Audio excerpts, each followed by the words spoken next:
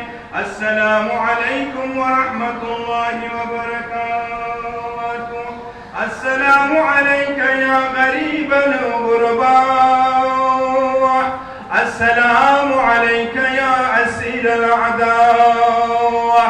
السلام عليك يا سلطان العرب والعجم، يا أبا الحسن علي بن موسى الرضا، ورحمة الله وبركاته. السلام عليك يا صاحب العصر والزمان. السلام عليك يا خليفة الرحمن. السلام عليك يا إمام الإنس والجان. عجل الله تعالى فرجك وسهل الله مخرجك. السلام عليك يا مولاي ورحمة الله وبركاته.